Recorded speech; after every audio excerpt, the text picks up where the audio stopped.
रियासत मदीना आवाम से बनती है, बादशाहों से नहीं बनती। रियासत मदीना ऊपर से नहीं आती, नीचे से ऊपर जाती है। रियासत मदीना के लिए हुकूमत के कानून साजी की ज़रूरत नहीं, रियासत मदीना के लिए मुझे और आपको ठीक होने की ज़रूरत है, जिसके लिए हम बिल्कुल तैयार नहीं। आइंदा आने वाले 30-40 सालों में अभी जो चंद आपको बुरक़े नज़र आ जाते हैं ये भी नज़र नहीं आएंगे, और जो कुछ लिबास हया वाला नज़र आता है ये भी नज़र नहीं आएगा। पैंट शर्ट, मिनी स्कर्ट, ये सब आपको नज़र आएंगी, क्योंकि हम अपनी बच्चियों को वो पहना रहे हैं, वही उन्होंने बड़े होकर पहनना है। जो आज हम बच्चियों को लिबास पहना रहे हैं, ज़रा गौर कर लीजिए क्या हो रहा है। आज की माएँ जो पहन रही हैं, आज की जवान बच्चियाँ जो पहन रही हैं, उन्होंने अपने बचपन में यही पहना था। तो आज जो हमारे बचपन में हम अपने बच्चों को जो पहना रहे हैं, छोटे बच्चों को, 20-30-40 साल बाद वही सब कुछ होना है। तो रियासत मदीना के लिए बादशाहत का नहीं, आवाम का इंतखाब किया गया।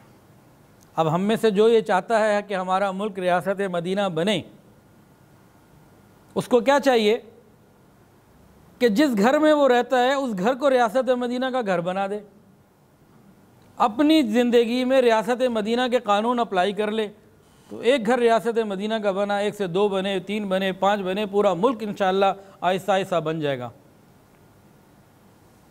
इसके लिए आवाम तैयार नहीं है कि मेरा घर रियासत मदीना वाला घर बने, इसलिए ऊपर से कभी रियासत मदीना नहीं बन सकती, मुमकिन ही नहीं है।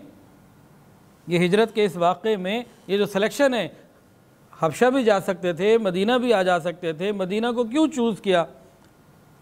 कि वहाँ की आवाम रियासत मदीना की अहल थी। अच्छा जी, मैं एक सवाल आपसे पूछता हूँ, कल को हुकूमत सुबह को ऑर्डिनेंस जारी कर दे कि हर मुसलमान ने 5 नमाज़ें पढ़नी है, तो क्या कल सुबह अगर ये ऑर्डर आ जाए तो परसों से सारा मुल्क नमाजी हो जाएगा? तो ऊपर से नहीं होना, मामला नीचे से चलना है, हमें फ़िक्र करनी है। अब अगर रियासत मदीना इस मुल्क को बनाना चाहते हैं तो उसकी तरतीब भी सुन लीजिए। इमाम मालिक रहमतुल्लाह अलैह फरमाते हैं कि इस उम्मत को जिस तरह पहले तरक्की मिली, दोबारा तरक्की भी इसी तरह मिलेगी जैसे नबी अलैहिस्सलाम के ज़माने में मिली। कोई नया तरीक़ा नहीं आएगा। वो तरीक़ा क्या है कि सबसे पहले खालिस दीनी तालीम को आम किया जाए, सबसे पहले खालिस दीनी तालीम को आम किया जाए। उस दीनी तालीम से अखलाक और किरदार बनेंगे, क्योंकि उस तालीम में खौफ खुदा है, उस तालीम में क़यामत के दिन अल्लाह के सामने जवाबदेही है। जब ये चीज़ें आ जाएं, मरने का ख्याल आ जाए, कब्र का ख्याल आ जाए, अल्लाह के सामने जवाबदेही का ख्याल आ जाए, तो अखलाक और किरदार ठीक हो जाते हैं।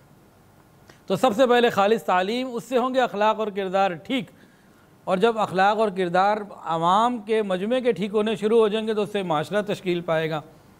फिर माशरे को संभालने के लिए हुकूमत की ज़रूरत है, तो डायरेक्ट हुकूमत से काम नहीं होना।